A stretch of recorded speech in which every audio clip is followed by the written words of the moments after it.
Hai, Assalamualaikum, selamat pagi. Hari ini 24 Januari 2026. Kita buat kerja meracun pokok-pokok yang ada dekat sempadan Rezak. Okey, bye-bye.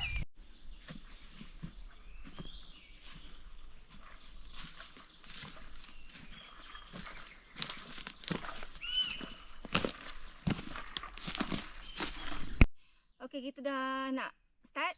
Teknik pertama dia, kita tebuk lubang dulu.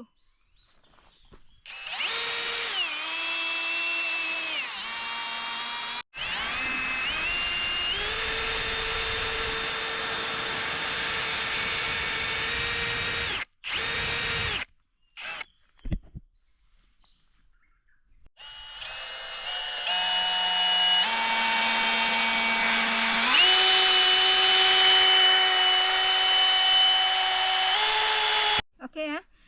Kita dah nak mula masukkan racun ni ke dalam lubang yang kita tebuk tadi.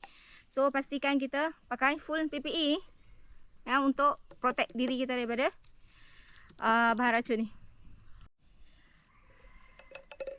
Kita ambil sukatan 20 ml saja. Okey. Okey, kita dah nak start Bismillahirrahmanirrahim. Kita boleh masukkan slow-slow sikit-sikit sebab kita tak tahu kedalaman lubang ni berapa.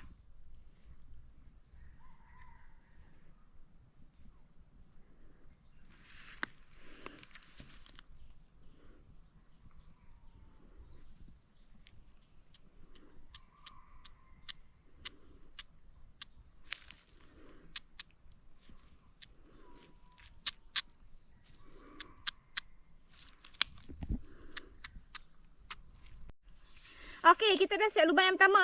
So hari ni kita teruskan untuk lubang yang kedua.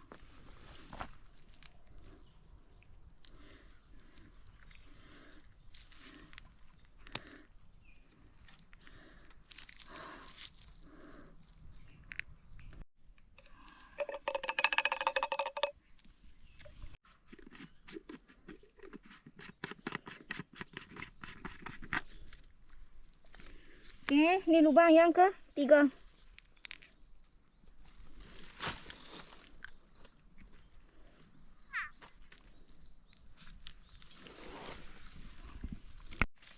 Pastikan lubang yang kita masukkan ubat tadi, racun tadi, kita kena tutup.